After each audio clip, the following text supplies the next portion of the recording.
Imagine looking up at the sky at noon, only to see the sun completely blocked out. Not by storm clouds, but a river of birds stretching 300 miles long. In 1866, a single flock of passenger pigeons in southern Ontario was estimated to be 1 mile wide, 300 miles long, and contained a staggering 3.5 billion birds. To put that massive number into a modern perspective, that single flock held more birds than the entire population of all bird species wintering in the United States today. Yet, in just a few decades, this specific species, which accounted for an incredible 25 to 40% of the total bird population in North America, completely vanished from the face of the earth. Welcome to one of the most shocking and rapid mass extinctions in recorded human history. Today, we are exploring the tragic true story of the passenger pigeon, a bird that once numbered in the billions but met its end inside a quiet zoo cage in 1914. How does a highly successful species go from dominating an entire continent to absolute zero in less than 50 years? The answer lies in a deadly combination of human greed, rapid technological advancement, and a catastrophic misunderstanding of nature's limits. We will break down this incredible historical event into three crucial chapters: the age of endless flocks, the relentless slaughter driven by the Industrial Revolution, and the final lonely days of a bird named Martha. Our first main point focuses on the sheer, incomprehensible scale of the passenger pigeon population before the mid-19th century.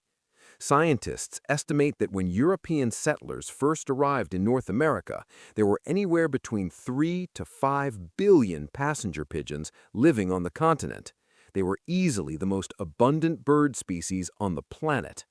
These birds were biologically built for speed and endurance, capable of flying at 60 miles per hour. When they migrated, they did not just fly in small groups, they formed massive biological weather systems.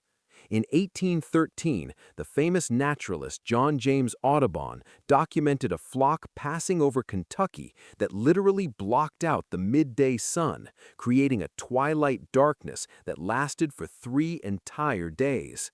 The sound of their millions of wings was consistently compared by witnesses to the deafening roar of a tornado or a massive fleet of locomotives rushing through the sky. When they roosted in the eastern deciduous forests, their combined physical weight was so incredibly massive that thick tree trunks measuring up to 2 feet in diameter would snap like twigs under the pressure of the birds. The droppings beneath their massive nesting sites would pile up to a foot deep in a matter of weeks, completely altering the soil chemistry and the local ecosystem. The passenger pigeon was a biological force so powerful that it fundamentally reshaped the very landscape it touched. Based on pure mathematics and population statistics, it seemed entirely impossible for such an overwhelmingly abundant creature to ever face the threat of extinction. But here is the terrifying twist in our historical narrative. The exact biological behaviors that made the passenger pigeon so historically successful, their massive, tightly packed superflocks and their highly synchronized breeding habits, became their greatest, most fatal vulnerability the moment humans introduced industrial-scale hunting. This brings us to our second main point: the relentless commercial eradication of the species. For centuries, Native American tribes had hunted passenger pigeons sustainably, taking only what they needed for food and allowing the massive flocks to replenish themselves. However, the mid-19th century brought two massive technological shifts to America: the telegraph and the railroad network. These two specific inventions transformed pigeon hunting from a localized seasonal food source into a highly efficient, nationwide commercial enterprise. When a massive pigeon nesting site was spotted in the wild, the exact geographical location was immediately telegraphed to major cities across the country. Within days, hundreds of professional commercial hunters, known as pigeoners, would arrive by train, armed with enormous nets, shotguns, and toxic sulfur pots used to violently suffocate the birds out of the high forest canopy. The sheer scale of the resulting slaughter is difficult to comprehend. In a single nesting site in Petoskey, Michigan in 1878, an estimated 50,000 birds were killed every single day for nearly 5 straight months. That means over 7 million birds were completely wiped out from just one single location. The dead pigeons were packed into wooden barrels and shipped via refrigerated rail cars to growing urban centers like New York, Boston, and Chicago, where their meat was sold for just 2 cents apiece. They were treated as an inexhaustible, cheap protein source for the growing human population. Furthermore, the commercial hunters utilized a cruel tactic involving a captive bird, its eyes sewn shut, tied to a stool and dropped to flutter its wings, which successfully lured thousands of wild pigeons down into massive waiting nets. This is exactly where the term stool pigeon originated. The hunters systematically killed the adults and left the millions of flightless chicks to starve in their nests, effectively decimating entire generations of birds simultaneously. Ask yourself, how could millions of people watch the sky systematically empty out and do absolutely nothing until it was completely too late?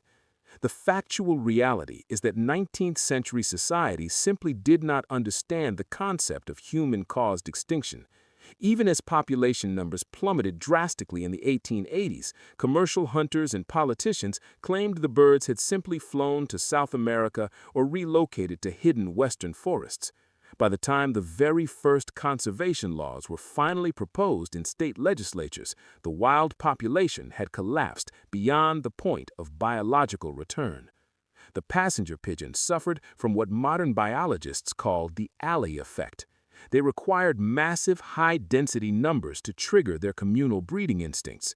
Without the security and social stimulation of the giant superflocks, the few scattered survivors in the wild simply stopped reproducing entirely. This leads us to our third and final point, the heartbreaking end of Martha and the extinction of the species. By the turn of the 20th century, there were absolutely no confirmed passenger pigeons left reproducing in the wild.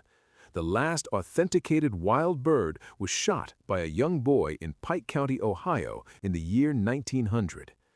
In 1909, the American Ornithologists Union offered a massive financial reward of $1,500, equivalent to over $40,000 today, to anyone who could simply locate a single wild nesting pair, but the reward remained completely unclaimed.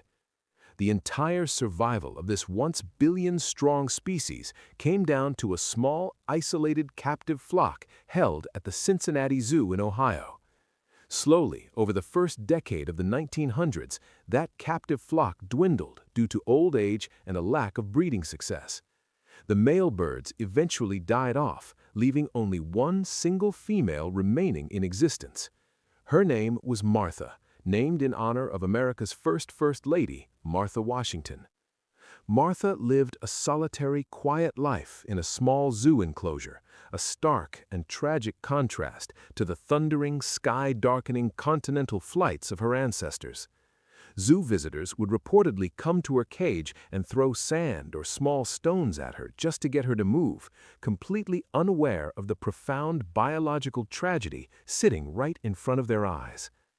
The absolute end of the species came on September 1, 1914.